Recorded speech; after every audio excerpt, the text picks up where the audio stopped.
오늘은 하나님과의 대화 시작, 하나님과 대화하기라는 제목으로 여러분과 함께 말씀 나누기 원합니다.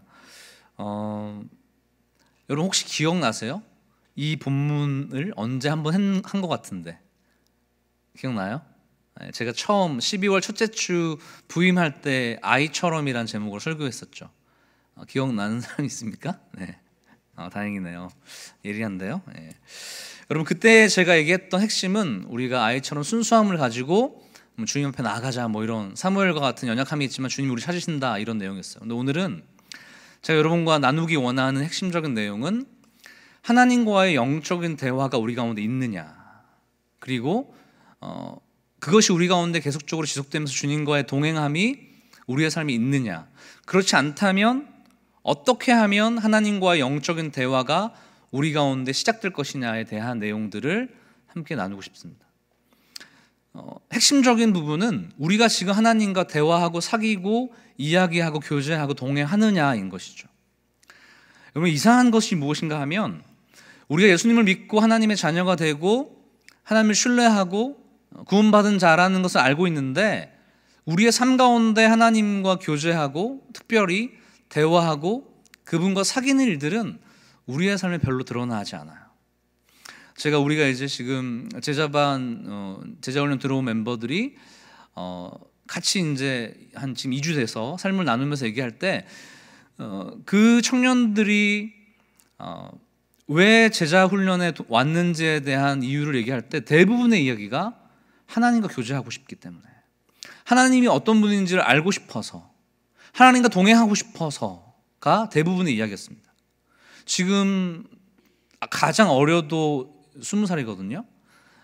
모태 때부터 신앙생활을 했다면 20년 동안 여러분이 예수님을 믿고 살았다고 이야기했는데 20년 동안에 하나님과 교제하고 하나님과 함께하고 주님과 대화하고 사귀는 것이 우리 가운데 없다는 것, 어떻게 생각하십니까? 당연하고 너무 자연스러운 일일까요? 아니죠. 뭔가 잘못되어 있는 것이죠.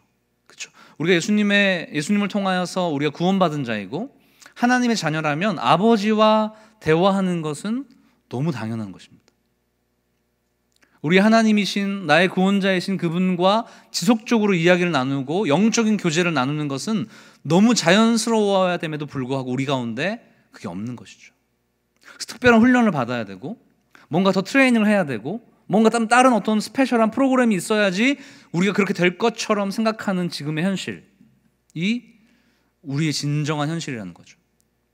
여러분 오늘 우리가 이 말씀, 이 한 번의 말씀으로 뭔가 어떤 새로움이 있거나 어떤 큰 변화가 없을지도 모릅니다. 하지만 우리가 주목해야 될 것은 사무엘이 아이였음에도 불구하고 살펴보겠지만 몇 번이나 반복해서 하나님이 말을 거실 때 영적인 커뮤니케이션 없는 영적인 무지한 상태임에도 불구하고 그 영적인 매듭을, 어려움을, 고리를 풀었다는 것입니다. 풀고 이제 이후로부터 하나님과 영적인 교제가 시작되어지고 대화가 시작되고 주님과의 사귐과 동행함이 시작되었다는 것에 우리가 포인트를 두고 우리는 어떻게 할 것인가? 우리는 어떻게 하나님과 대화를 시작하고 주님과의 관계를 맺고 교제할 것인가? 오늘 주일만 예배드리는 것이 아니라 매일매일 삶 속에 주님과 어떻게 영적인 교감, 커뮤니케이션이 있을 것인가를 여러분 주목하면서 듣고 여러분의 믿음의 상태, 지금의 어떤 현실의 상태와 함께 연결시켜서 내가 어떻게 할 것인가를 분명하게 여러분 갖고 돌아갔으면 좋겠어요. 그래서 여러분 오늘 저녁부터라도 그런 주님과의 영적인 대화가 여러분 가운데 분명히 이어졌으면 좋겠습니다. 아멘. 네. 여러분 먼저 보면 지난번에도 제가 한번 말씀드렸는데 3장 1절에 보면 반복적으로 등장하는 단어는 때라는 단어예요. 시기, 그 시대, 상황을 얘기하고 있습니다. 우리 1절 한번 같이 읽어볼까요? 시작. 아이 사무엘이 엘리 앞에 여호와를 섬길 때에는 여호와의 말씀이 희귀와 이상이 흔히 보이지 않은 때였다라고 되어 있어요. 여러분 지금 사무엘이 있었던 그 시대가 어떤 때였다고요? 하나님의 말씀이 전혀 들리지 않는 시대였습니다. 여러분 이스라엘 백성들은 하나님의 선택된 백성이에요. 선민의식이 있다고. 선민, 하나님의 거룩한 백성이죠. 그들에게 가장 중요한 정체성, 그들이 하나님의 백성인 것을 증명해 줄 수 있는 가장 큰 정체성이 무엇입니까? 하나님께로부터 말씀을 듣는다는 것이죠. 그 말씀으로 살아간다는 것이죠. 그럴 때 자신의 인생의 축복과 하나님이 주시는 은혜가 있다는 것이죠. 그것이 선택된 백성 가운데 있는 정체성이고 증거입니다. 그런데 중요한 게 뭡니까? 말씀이 없어요. 하나님이 말씀하시지 않아요. 여기 이상이라고 써 있는 것은 비전, 앞으로 가야 될 것들을 보여주는 어떤 이종표가 됐는데 그게 없어요. 그 시대의 완벽한 어둠의 상태를 상징적으로 나타내고 있는 단어이죠. 제가 그때도 한번 여러분 살펴보자고 했는데 그때 없었던 분도 있으니까 같이 한번 보겠습니다. 사사기 21장 25절 같이 찾아볼까요? 네. 사사기 21장 25절. 성경책을 꼭 가지고 오세요, 여러분. 자기 성경책이 있어야 돼요. 네. 사사기 21장 25절 말씀에 보면 사사시대, 즉 솔로몬이 살았던 이 시대의 영적인 상태를 묘사해주고 있는 장면이 있습니다. 이것은 우리가 많이 들어서 여러분이 알 거예요. 제가 몇 번이나 히브리어 원어도 얘기해주고 이렇게 했던 것 같은데 우리 한번 사사기 21장 25절 구약 성경 400페이지 있습니다. 우리 한번 같이 큰 목소리로 읽어보겠습니다. 시작. 그때에 옳은 대로 행하였더라. 여러분, 이 시대가 어떤 시대였다고요? 왕이 없었어요. 왕이 없어서 각자 자기의 소견에 옳은 대로 판단하고 결정해서 자기가 왕이 되어서 자기가 주인이 되어서 사는 시대였다는 것이죠. 여러분, 이스라엘 백성들의 진정한 왕과 통치자와 주인은 누구입니까? 여호와 하나님이에요. 그런데 왕이 없었어요. 그 말은 자기 마음에 하나님을 인정하지 않고 자기의 생각과 판단대로, 자기 결정대로, 이 단어로 보자면 25절 끝에 보면 옳은 대로, 야샤르라는 단어인데 자기 판단을 얘기하는 거예요. 자기 결정을 얘기하는 거예요. 이거는 아담과 하와가 하나님이 선악과를 따먹지 말라고 한 그 판단과 결정을 뒤집는 어떤 의미와 연결되어 있습니다. 자기가 옳다고, 선악과를 먹는 게 옳겠다고 판단해서 결정해서 선악과를 따먹었더니 죄를 저지르게 된 거죠. 원래 아담과 하와, 이스라엘 백성, 우리의 판단과 결정의 주체는 누구입니까? 하나님이시죠. 왕이시죠. 그분이 우리를 선택하셨고 우리에게 생명을 주셨고 하나님의 자녀라고 말씀하셨기 때문에 우리는 하나님의 뜻 가운데에서 우리의 옳음, 우리의 판단이 아니라 하나님의 옳음과 하나님의 판단을 따르는 것이 우리의 삶이에요. 그런데 지금 이 시대는 그것이 없었다는 것입니다. 자기가 판단자가 되고 자신이 하나님이 되어서 매사의 모든 결정들을 자기가 했던 것이죠. 그렇기 때문에 어떠한 질서가 없었던 거죠. 하나님이 원하시는 선함은 전혀 없는 거죠. 죄악만이 관영한 세대이죠. 여러분, 근데 이 시대의 모습, 3000년 이상 되는 이 시대의 모습과 지금의 모습이 너무나 닮았습니다. 여러분, 요즘 저희 이 시대를 말하고 있는 그 철학적인 용어를 뭔지 혹시 아십니까? P로 시작하는데요. 영어로 보면 누가 얘기하신 것 같은데? 네, 이 시대의 특징을 나타내고 있는 그 단어 뭐죠? 포스트 모더니즘의 시대이다 얘기하죠. 처음 들어본 건가요? 아니죠? 네, 알고 있는데 여러분, 포스트 모더니즘의 시대의 특징이 무엇입니까? 네, 개인의 개성과 그 사람의 어떤 인격, 스스로의 결정을 존중하죠. 다양성을 존중하죠. 어떤 사람의 가치, 한 사람의 인격과 가치를 굉장히 존중하죠. 좋은 것입니다. 좋을 수 있습니다. 그런데 중요한 게 뭐냐 그러면 이 시대의 형식과 굉장히 비슷하죠. 자기 스스로가 옳은 것, 자기의 개성, 자기의 판단이 옳은 시대가 이 시대였는데 지금 우리가 살고 있는 포스트 모더니즘의 시대에도 개인의 개성과 개인의 판단을 존중하고 따라야 되는 것이죠. 얼핏 보면 굉장히 중요하고 좋은 말 같지만 절대적인 진리와 규칙이 이 시대에는 존재하지 않습니다. 모든 사람을 하나의 형태로 가둬두려는 모든 시도를 해체해버리는 거예요. 그거 잘못되었다는 거죠. 예전에 잘못된 행태라는 거죠. 그 모든 규칙과 법칙이 없어지면서 성경의 진리마저도 해체되기 시작하는 것이죠. 자기의 판단에 옳은 대로 결정하는 시대가 이 시대입니다. 여러분도 이 시대의 아들과 딸이에요. 이 시대의 그 사상적인 철학적인 흐름 가운데 여러분이 존재합니다. 그래서 어때요? 교회에서 어떤 것에 대해서 기준을 삼으면 본인이 판단하려고 하죠. 어쩔 수 없는 우리가 시대의 아들, 딸이기 때문에 이 시대 가운데 있는 그 문화적인 철학적인 흐름 가운데 어쩔 수 없는 것이죠. 하지만 오늘 우리가 말씀을 통해서 발견하고 싶은 것은 그 자신의 옳음과 자신의 판단과 자신의 결정과 자기의 개성이 하나님의 말씀을 듣는데 어려움을 주는 요소가 될 수 있다는 것입니다. 우리는 오늘 이 말씀을 통해서 그 시대의 현실과 지금의 현실을 아주 연결시켜서 그 시대에 있었던 문제들 가운데에서 일어난 잘못된 것들을 우리 시대에 그대로 적용하면서 바꾸려는 노력들이 필요하다는 것이죠. 여러분, 또 이 사무엘상 3장 1절에서 3절까지 나오는 특징 중에 특징이 하나 있는데 대조를 굉장히 많이 하고 있어요. 우리 한번 찾아볼까요? 여러분, 처음에 2절에 보면 우리 3장 2절과 3절 말씀 같이 읽어보겠습니다. 시작. 엘리의 눈이 점점 어두워가서 잘 보이지 못하는 그때 그가 자기 처소에 누웠고 하나님의 등불은 아직 꺼지지 아니하였으며 사무엘은 하나님의 교회 있는 여호와의 전 안에 누웠더니. 여러분, 엘리와 사무엘 두 인물이 등장하는데 이 두 사람의 어떤 모습과 있었던 환경을 대조하고 있죠. 한번 찾아보실래요? 엘리는 어디에 누워 있었습니까? 자기 처소에. 근데 여러분, 자기 처소에 누워 있는 거 너무 당연한 얘기잖아요. 그렇지 않아요? 잘 때 자기 처소에 눕잖아요. 근데 굳이 이걸 썼어요. 그런데 사무엘은 어디에 누웠다고 표현하고 있습니까? 여호와의 전에 누워 있었다. 근데 여러분, 이거는 우리가 성경을 조금만 봐도 말이 안 된다는 것을 알게 돼요. 이게 팩트가 아니라는 것을 알게 돼요. 여러분, 하나님의 전, 이때 이제 성전이 만들기 전에는 성막이 있었죠. 성막 안에 이제 제사 드릴 때 제사장들이 들어가서 성막 안에 성소와 지성소라는 하나님이 거하시는 공간이 있는데 거기서 제사를 드리거든요. 그래서 처음에 성소로 들어가가지고 거기서 이제 제물을 잡고 피를 뿌리고 이렇게 해요. 그런 다음에 성소 이제 옆에 보면 커튼이 있는데 커튼을 이제 휘장이라고 하는데 휘장을 열고 들어가면 그 안에 지성소, 하나님의 언약궤가 있는, 하나님의 임재가 있는 장소가 있습니다. 그런데 지금 뭐라고 쓰고 있냐 그러면 사무엘이 마치 이 성소 안에 들어가서 있는 것처럼 묘사하고 있죠. 근데 실질적으로 이 안에는 누구만 들어갈 수 있어요? 제사장, 그 지성소 안에는 대제사장만 들어갈 수 있는 특별한 곳이에요. 그런데 일부러 여러분, 저자가 왜 사무엘은 하나님의 성전에 들어가서 누워있는 것처럼 얘기할까요?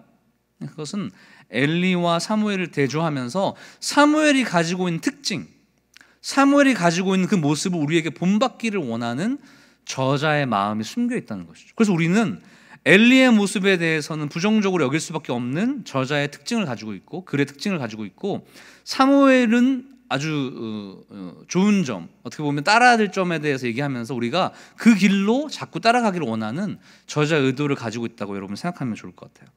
하나도 우리가 찾지 못했던 게 있는데, 여러분, 엘리는 지금 어떤 상태라고 2절에 얘기하죠? 눈이 점점 어두워간다. 그러니까 늙었다는 것을, 나이가 들었다는 것을 얘기하는 표현인데, 여러분들 독특한 것이 뭐냐면 3절에 보면 사무엘을 등장시키면서 사무엘이 있는 곳, 사무엘이 함께하는 곳은 어떤 느낌이 듭니까? 네, 밝은 느낌이 들죠. 왜냐하면 3절에 보면 하나님의 등불은 아직 꺼지지 않았으며 사무엘은 어떻게 해요? 하나님의 궤에 있는 그곳에 누워있는 것처럼 묘사하면서 엘리는 어둠이고 사무엘은 밝음과 같은 대조를 주고 있는 거죠.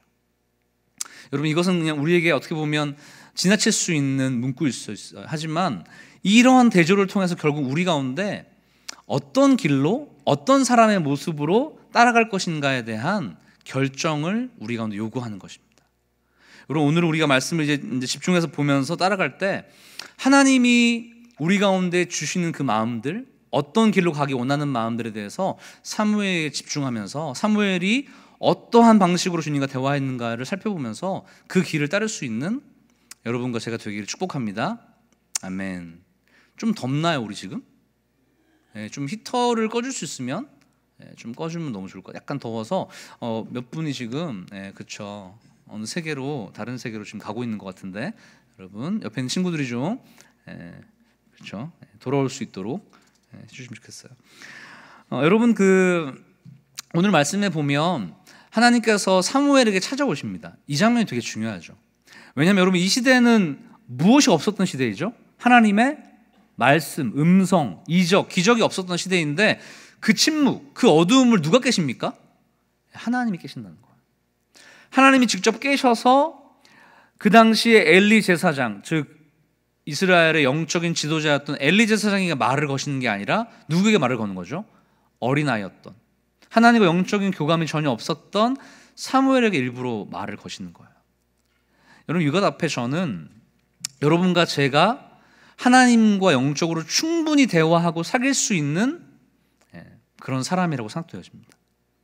하나님이 우리 어떤 조건, 어떤 뭔가 잘해서 말을 걸고 이야기한 것이 아니라 하나님이 우리를 사랑하심으로 우리 가운데 대화를 걸고 어둠과 침묵을 깨트리는 것이죠. 우리 제자훈련 할 때 청년들이 그런 얘기를 굉장히 많이 했어요. 주님과 교제하고 싶은데, 주님과 사귀고 싶은데, 주님과 더 친밀해지고 싶은데 방법을 모르겠다는 거예요. 어떻게 해야 될지. 그리고 두 번째 일어나는 문제가 뭐냐면, 지금 내 모습, 영적인 상태가 내 이 모습이 이런데 하나님이 나를 만나주시고 나를 변화시켜 주시겠냐, 죄책감이 든다는 것이죠. 여러분 어떠세요? 여러분이 정말 부족한 모습이 있을지라도, 그냥 아이라는 단어를 우리가 가져와서 얘기하자면, 여러분 영적으로 아이이고 부족하고 아무것도 할 수 없는 자라도 하나님이 찾아오셔서 여러분에게 말을 거시고 여러분 안에 영적인 침묵을 깨트리시고 영적인 어둠을 깨트리고 빛으로 다가오고 말을 거실 거라는 기대와 희망이 여러분 있으십니까? 그걸 믿으세요? 네. 그걸 믿어야 돼요, 여러분. 하나님이 우리에게 찾아오셔서 말 거시고 우리를 새롭게 하고 변화시킬 것이라는 확고한 믿음이 여러분 가운데 있기를 축복합니다. 아멘. 네. 너무 중요해요. 그것을 믿는 것이 너무 중요해요. 그냥 어떻게 되겠지가 아니라 하나님이 내게 찾아오셔서 우리를 변화시킬 것이라는 소망을 갖는 것이 중요합니다, 여러분. 하나님이 찾아오셨는데 여러분 몇 번 찾아오셨죠? 오늘 본문을 보자면 총 몇 번 찾아오십니까? 3번? 세 번째까지, 그렇죠, 못 알아듣죠. 그리고 마지막 4번째 찾아오셔서 그 이제 영적인 교제가 시작되게 됩니다. 여러분 가정을 해보면요, 사무엘이 하나님께서 계속 말을 거시는데 사무엘아 사무엘아 부르는데 지금 3번 지나서 4번 만에 깨달았는데, 만약에 4번 이상도 사무엘이 알지 못했고 깨닫지 못했다면 하나님 몇 번까지 부르셨을까요? 한 10번 정도까지 부르셨을까요? 어때요? 아니죠. 무한대로 부르셨겠죠. 우리의 상태가 어떠든지 하나님께서 우리에게 말을 거시고 대화하고 우리가 사귀기 원하신다면 여러분이 들을 수 있을 때까지, 준비될 때까지 하나님께서 부르신다는 것이에요. 여러분 그 사실을 믿으세요? 그게 중요하죠. 그 마음으로 예배당에 나와야 돼요. 오늘 이 순간에 하나님이 나에게 말을 거시고 주님과 영적인 대화가 시작될 것이라는 기대와 소망을 가지고 이 자리에 나와야 됩니다. 실패함을 가지고 안 될 거야 라는 마음이 아니라, 될 수 있을까? 라는 것이 아니라 하나님 우리에게 말을 거시고 나를 새롭게 하실 것이라는 기대를 가지고 여러분 예배당으로 오시고 예배 드리시고 훈련 받으시고 그러면 너무 좋을 것 같아요.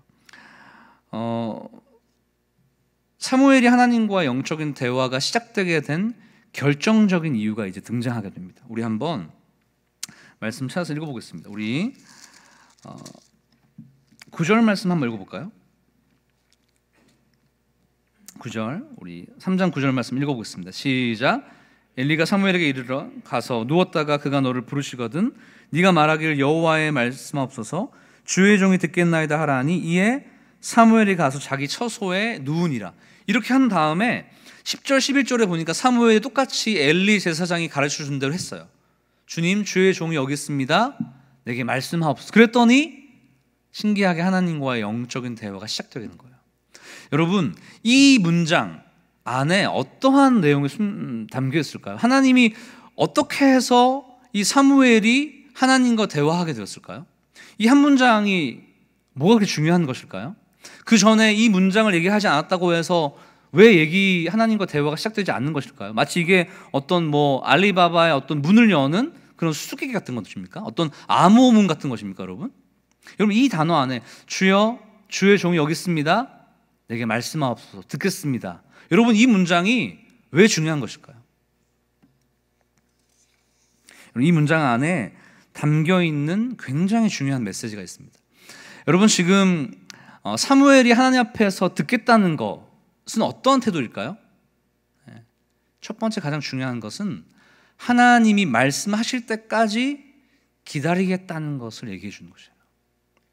여러분 우리가 왜 하나님과 영적인 대화가 충분하게 일어나지 않냐 그러면 우리의 조급함 때문이죠. 성급함 때문이죠. 기도하고 예배 드렸는데 이제 하나님께서 우리에게 말씀하시고 우리에게 대화를 거시려고 하는데 우리는 문을 박차고 나가버리죠.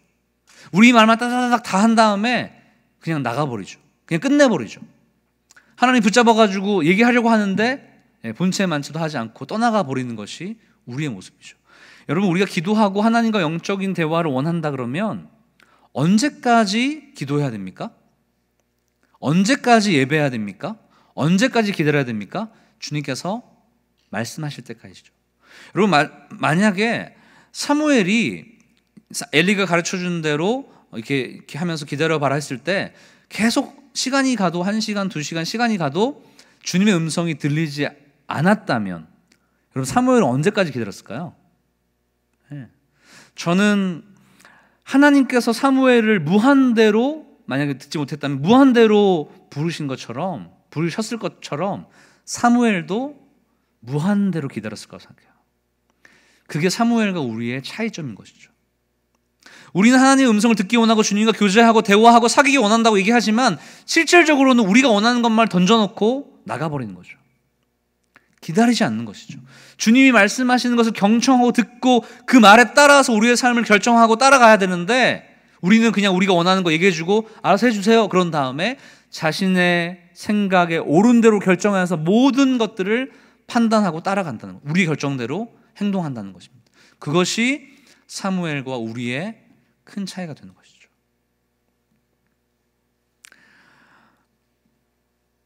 여러분, 우리 2장 35절 말씀을 한번 읽어보겠습니다. 2장 35절 말씀은 하나님께서 엘리 제사장을 폐위하고 끊어낸 다음에 새로운 제사장을 세우겠다고 했을 때 그 새로운 제사장이 어떠한 사람이 될 것인가를 얘기해 주고 있는 장면이에요.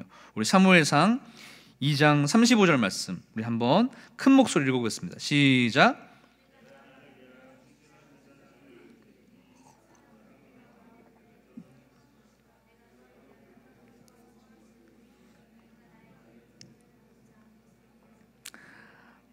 여러분, 하나님께서 말씀하실 때 내가 나를 위하여서 어떠한 제사장을 세우신다고 얘기했죠? 충실한. 이 충실한 제사장이 누구입니까? 사무엘이고 궁극적으로는 예수 그리스도를 얘기하는 거, 예표하는 장면이죠.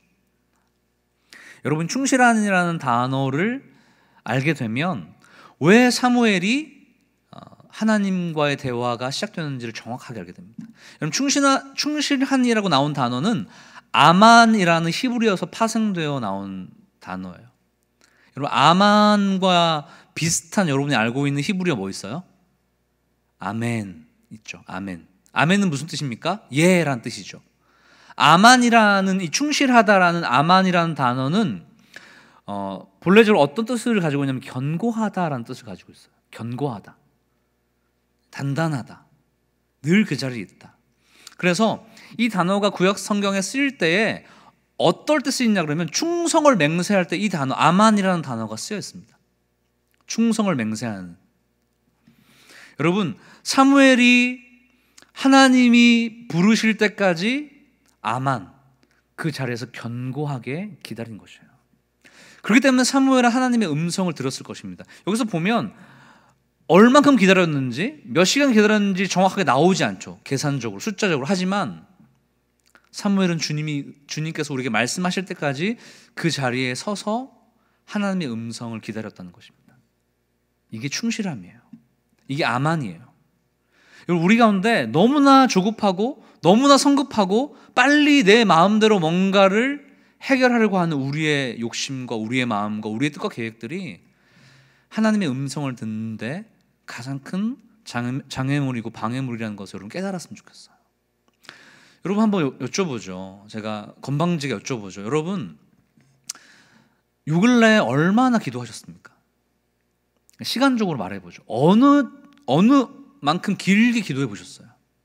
요즘 이 시대는 정말 길게 하는 게 사라졌죠. 그렇죠? 그렇기 때문에 주님과 영적인 교제하고 대화하는 것도 함께 사라진 것이죠. 여러분, 예전에 사실 저도 그 세대는 아닙니다만은 예전에 우리 선배 권사님들, 지금 장로님들 보면, 목사님들 보면 금요철야 같은 데 가면 막 이렇게 산기도 가가지고 뭐 한다 그러죠? 소나무 뿌리가 뽑힐 때까지 기도한다 이거죠. 저도 한 번도 안 해봤는데 여러분, 소나무 뿌리가 얼마나 견고한지 잘 이렇게 따라오지 않아요. 그 얘기는 뭐예요? 네, 오랫동안 지속적으로 밤새면서 기도한다는 거죠. 이게 우리에게 지금 없는 것이죠. 이게 지금 사라진 것이죠. 아만 그 자리에 견고하게 굳건하게 세워져 있는 것이 아니라 뭡니까? 이렇게 하면 좋겠다, 저렇게 하면 좋겠다, 성급하게 자기 옳은 대로 자기 판단대로 왔다 갔다 하면서 결정하고 판단했더니, 그렇게 삶을 살았더니, 하나님의 말씀이 중심되지 않은 삶을 살았더니, 가벼운 삶을 살았더니 결국은 주님과의 영적인 교제가 없는 크리스천인지도 모르는 크리스천이 되어버린 것이죠. 예배하러 나와 있지만 예배자가 아닌 사람이 되어 있는 거죠. 주님과 영적인 교제가 전혀 없으니까요. 제가 너무 이렇게 건방지게 얘기해서 여러분 죄송합니다. 저에게도 해당되는 얘기니까 우리 같이 그렇게 들었으면 좋겠습니다. 계속 이제 제자훈련 얘기를 하게 되는데, 이번 주에 제자반, 토요일에 했던 제자반이 이제 아침 점심으로 2개 반이 있거든요. 이번 주 핵심적인 내용은 십자가의 능력이라는 것이죠. 예수님 믿는 사람은 십자가의 능력이 그 안에 있다는 것이죠. 십자가의 능력은 하나님과 동행하는 것이고, 하나님이 자신의 삶에 일하는 것이죠. 내가 내 능력으로 사는 게 아니라 하나님의 능력으로 생각하고 판단하고 살아가는 것이죠. 근데 그거를 우리가 우리의 삶에 살고 있느냐라고 질문했을 때, 우리는 다 저를 포함해서 꿀먹은 벙어리가 될 수밖에 없었어요. 예수님을 믿고 예수님의 십자가를 우리가 믿는다고, 그분의 구원을 믿는다고 얘기하지만 우리 가운데는 십자가의 능력이 상실되는 것이에요. 없죠. 주님과의 교제가 없죠. 주님으로부터 주어지는 그 십자가의 능력이 우리의 삶을 통치하지 않죠. 다스리지 않죠. 이것이 우리의 현실이라는 것을 냉철하게 깨달아야 됩니다. 여러분, 그냥 제가 여러분 너무 이렇게 막 얘기해서 너무 죄송하긴 한데 저에게도 적용되는 거니까, 그냥 예배 왔다 갔다 하는 게 우리의 중요한 목적이 아니에요. 점을 찍어야 돼요. 예배 시간에, 목장 모임 시간에 큐티할 때 점을 찍어야 돼요. 그냥 흘려보는 시간이 아니라 오늘 점을 찍어서 하나님과 이런 만남이 있었다, 하나님이 이런 음성을 들었다. 오늘 사무엘은 하나님으로부터 무엇을 들었습니까? 엘리 제사장의 집안이 멸망할 거라는 얘기를 들었잖아요. 그래서 그 얘기를 하기가 너무 찜찜한 거예요. 그런데 그 이후에 보면 엘리 제사장이 얘기해달라고 해서 얘기했죠. 예언을 얘기했죠. 그 점이 있어야죠. 주님과의 만남, 영적인 스파크가 있어야 되는 거죠. 이게 없는데 어떻게 그리스도인이라고 얘기할 수 있습니까, 여러분? 어떻게 예수님을 믿는다고 얘기할 수 있습니까? 전혀 말할 수 없죠. 여러분, 이것을 우리의 삶에 좀 적용해서 정말 여러분, 우리의 삶 가운데 예수님을 묵상하고 생각하는 시간을 확보해야 돼요.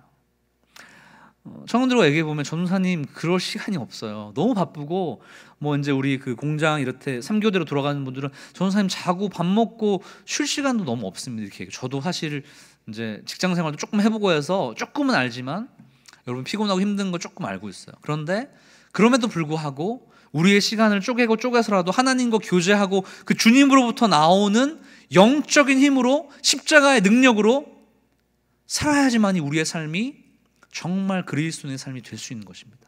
이거 외에는 다른 방법이 전혀 없어요.